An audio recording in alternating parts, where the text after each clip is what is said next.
Hey, how's it going? This is Christelle from Geeky Studio, and this is a tutorial on how to crochet the open square stitch, also known as the mesh stitch.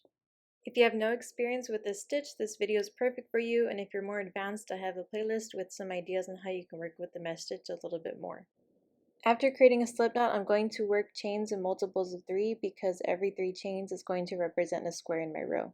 So since I just worked 3 chains, that means I have 1 square, another 3 chains will be 2 squares, and another 3 chains will be 3 squares. Next, I'm going to work an extra chain to create my first corner of my very first square and add a stitch marker so I don't lose it.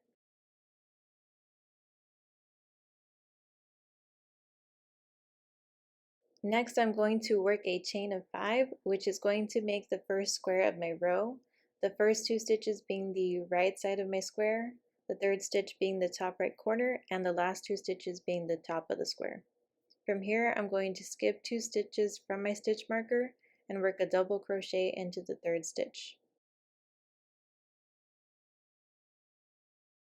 To continue on in my row, it's very simple. All I'm going to do is chain 2 to create the top side of my square and then skip 2 stitches and then double crochet into the third stitch.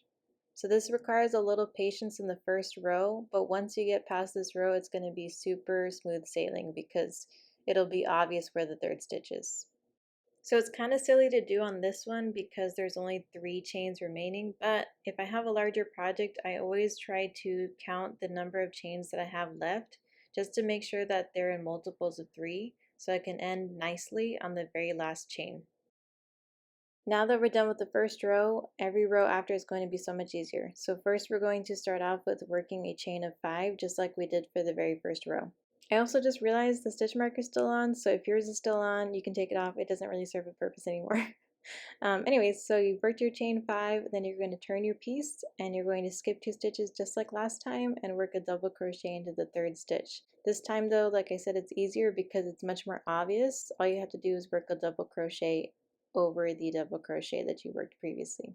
For the rest of the row, you're going to repeat this pattern of chain 2, skip 2, and then double crochet into the third stitch.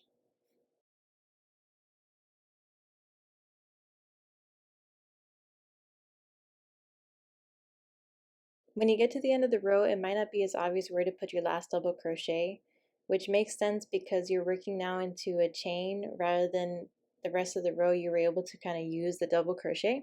So what I recommend is that when you work your chain 5 to start the row, which is what you're trying to work into, just add a stitch marker at the third chain.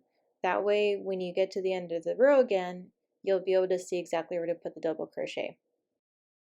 If you'd like to learn how to increase or decrease, I have some tutorials in the mesh stitch playlist, and I also have some written patterns in case you want some inspiration in my shop.